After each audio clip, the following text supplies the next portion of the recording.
Hi, my name is Sylvie Rosenthal, and I'm an artist, sculptor, educator, and designer based in Madison, Wisconsin. I live and work on Ho-Chunk land. I am going to talk today about the design elements and some of the thought processes that went into designing and building the gathering table that lives at the Hamel Library at the Wisconsin Memorial Union in Madison, Wisconsin. So the gathering table was commissioned by the 4W initiative at UW, and I worked designing this table in conversation with Lori Dupreet-Brown and Olivia Dahlquist, and they were wonderful to work with. I designed the whole table. I built the top in my studio, and the UW Memorial Union carpenters built the base and finished the whole table. So a big thanks to them and to everyone involved in making this table happen.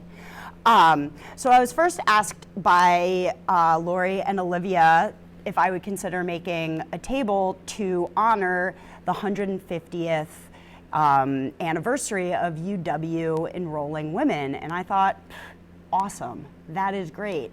That is so much longer than most institutions in the US have been enrolling women. And what a wonderful way to celebrate this by making a space for this. So usually when someone asks for a design for something like this, what they really want is a placeholder for a space, right? So that's how the name came about for the gathering table, because it would be a place for women to gather and have conversations. So right at the beginning, Lori and Olivia knew that they wanted a round table. They wanted it to have concentric circles, which is a way of thinking about interconnectedness within the 4W initiative, and have actual physical representation of women in it.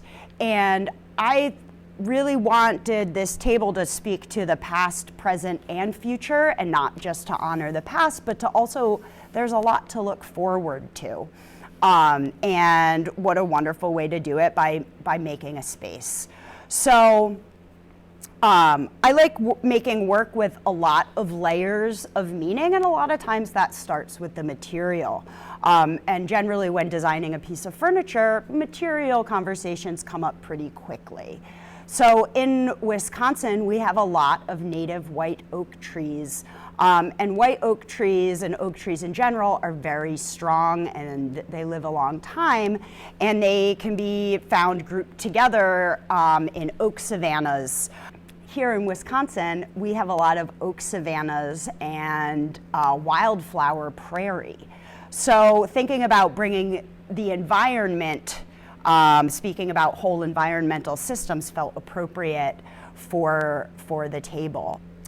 With white oak, this is quarter sawn white oak, and this means that the presentation of the annual rings is at 90 degrees to the surface, and this means when it expands and contracts, it will be very stable.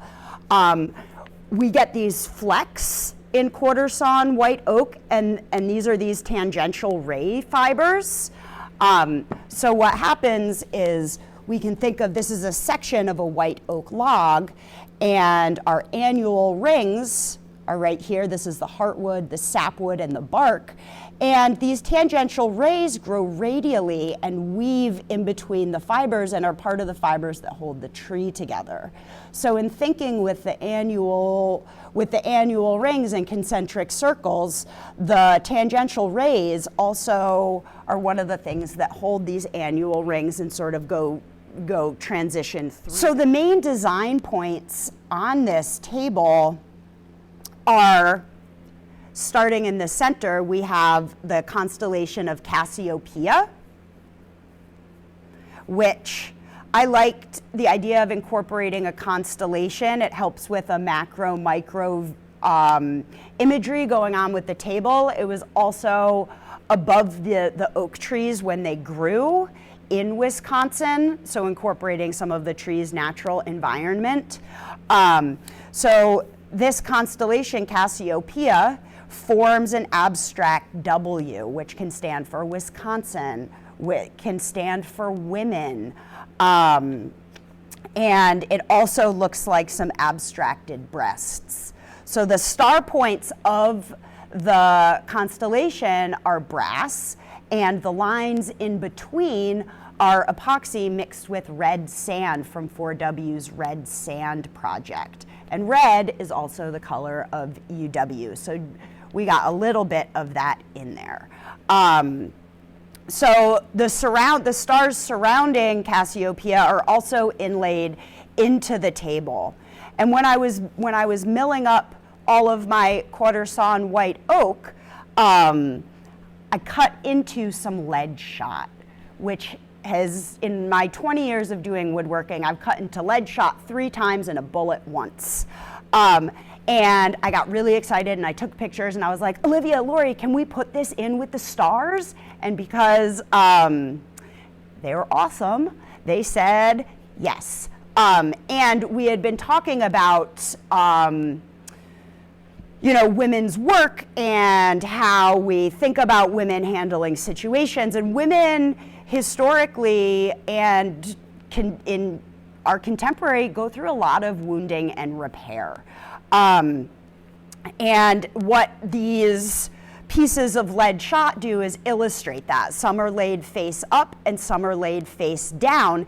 And what you can see is the tree healing itself around these pieces of lead shot. So we wanted to speak about the wounding and repair and inlay some of that into the top of the table. So those points are in there with the stars. So as we move out of the concentric circle, the second concentric circle, right outside of it, there are 4 triangles, and this is a compass. It's a way of wayfinding. The points of the compass themselves are modeled after phosphorus molecules, which are an equilateral triangle. And in Wisconsin, we have a very phosphorus-rich economy. It's used in our agriculture. It overflows into our lakes and makes algae blooms. And in the history of man, we do really dumb stuff with it, like make bombs.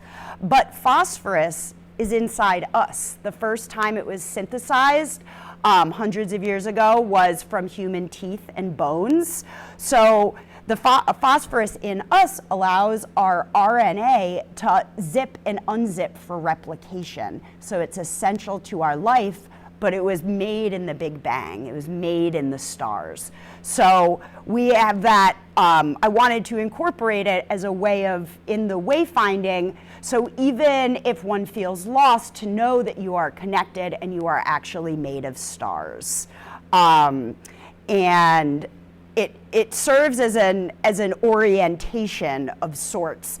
And coming back to the middle of the concentric circle, the 5th cardinal direction is here. Continuing to move out, we have a lot of prairie flowers. So in working with Olivia and Lori, thinking about ecosystems that sustain, and when different things come together to support the same thing, everybody has something else that they can give and that they need to take. And it felt like a really appropriate way of communicating how women make communities and offer things to communities and support communities.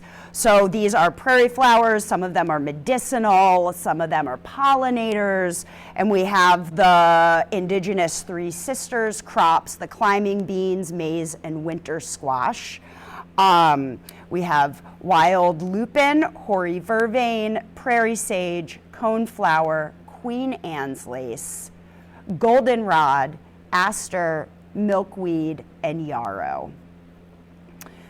The women are in 5 different positions, and we really focused on women in terms of education. And it was very important to separate women from their very powerful birthing and mothering skills from their skills in a university and their assets in a university. And that doesn't lessen the power of mothering and the importance of mothering and the hard labor of mothering. But we really wanted to foreground women's collective value and power within the university and educational system. So, but we also want to talk about women's work that isn't strictly viewed as work within the educational system, that it's important to do reparative work on oneself also by incorporating reclining, resting, contemplating, to dream, that those are all very important things even if capitalism doesn't consider them work. As we go through, there is a woman beneath the yarrow reading a book, and so she's reading, gaining knowledge through rigor and study. Then we have sowing seeds, making abundance, seasons, and cycles. The next woman we have is, she's sitting cross-legged. It's self-care, restorative practice, support of inner self. The thinker, woman as the thinker, thinking, deep thought, problem solving, and creativity. It is our intention for everyone to be able to see themselves within this work, and talking about past, present, and future, right? So that's it was a very big responsibility. This was your tour. I hope you liked it. If you have any questions, comments, and or concerns, please feel free to get in touch with me.